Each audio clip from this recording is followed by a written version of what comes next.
Yoga is for the mind and its ability to connect deeply to your true core self. My name is Anna. Welcome back to my virtual studio. And today's segment is very important for me as a teacher to explain to my students something that can really help them reap all of the benefits from their yoga practice, namely the neck, shoulder, and head alignment in their asana practice and eventually in their everyday life. There's very little instruction that is passed down to us from the ancient yogis regarding alignment in yoga poses. Most of the instruction that we have received was about the mind, how to calm it down, how to train it, and the body was used as a gateway to the mind. In today's world, as we practice yoga, and it's very asana focused, there's really nothing wrong with that because the doorway to the mind is the body also. However, some of the ways that the ancient yogis practiced their asana may not necessarily be appropriate for us here and now. You often see in the pictures of various yoga poses how the practitioners drop their head back. And many of yoga teachers today also practice that way. However, my personal opinion is that it is not appropriate for us in the Western world to drop our head back so deeply without certain word of caution. You see, the ancient yogis did not have the car to drive. They did not have the steering wheel. They did not have the computer. Nor did they have a comfy couch to watch the TV with the remote control. For us in the West, with all of that improper posture, the neck has become a very vulnerable area, and we need to protect it and heal it. Jalandhara Bandha is one of those alignments that can deliver for us that healing of this very important center of the fifth chakra. And the way to perform it correctly is to think of the bones in the throat. There's a bone here called the hyoid. It's not the Adam's apple. It's a horseshoe-shaped bone that is floating in the throat. And if you put your fingers here to the soft sides and swallow, you will feel it jump up into your fingers. It is one of the few bones that is not attached to another by a joint. When we're born, this bone is way back in the throat to allow us to take that first breath and also with the swallowing reflex. As a matter of fact, when we're born, we have no curves of the spine. They're developed later as we begin to sit up straight, stand up straight, and the spine needs to redistribute the weight of the body efficiently.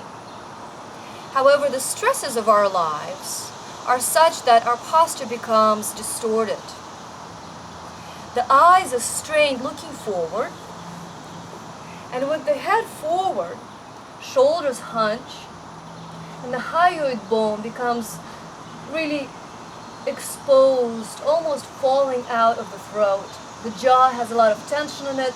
This is a very painful situation for the neck and shoulders.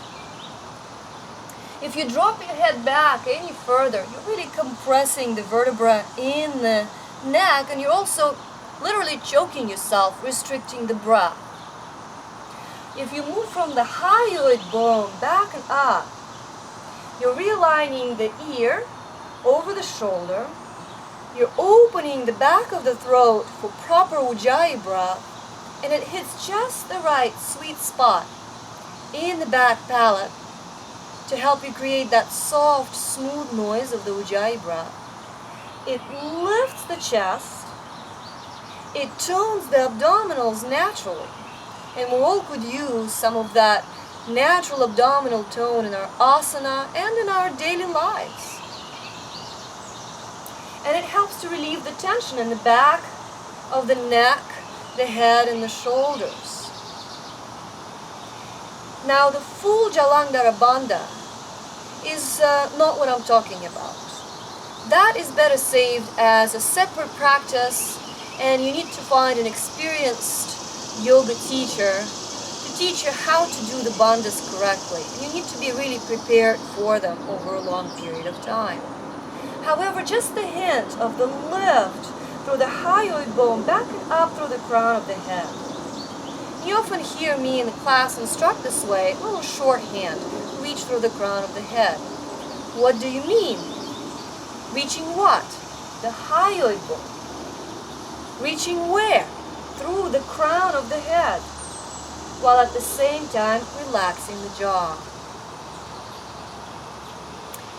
With this, you're able to enter poses with a lot more ease, more comfort, because the breath is there.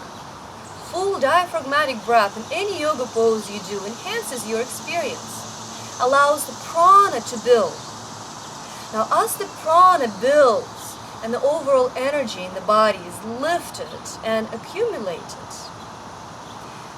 one way we can lose it is allow the hyoid bone to come out. This is a major drain for the life force. It makes you feel tired sitting like this. Which is why sometimes when you sit in front of the computer or even in front of the television all day, you get up and you feel tired even though you haven't moved much that day at all. You feel tired because prana, life force, is leaking out of all of the holes in the head, the eyes, the nose, the mouth, the ears, and through the throat. It's just constant giant leak. And the bandha means literally a lock. So moving from the hyoid bone back and up and gently releasing the head down locks, puts a little dam right where the prana tends to leak, and it is able to contain all the prana in the body. One of the definitions of a yogi, by the way, is one who has his or her prana all within them. So one of the ways to contain your prana in your asana practice and your daily life is to maintain proper posture. Ancient yogis believed that there's a nectar dripping down from the back of the head, and if your posture is poor, then those drops just drop directly into the fires of the belly and burn them. Instead, if your posture is good, you are able to catch that life-giving nectar to the back of the throat and to the palate, and it can then flow to the heart, making the heart feel sweet, nurtured, open. And that is really a hallmark of a yogi with a well-established practice, that attitude of loving kindness to all around. Watch my other videos for more information about how to practice yoga poses correctly, and also check out my new DVD. Visit my website at havemat.com.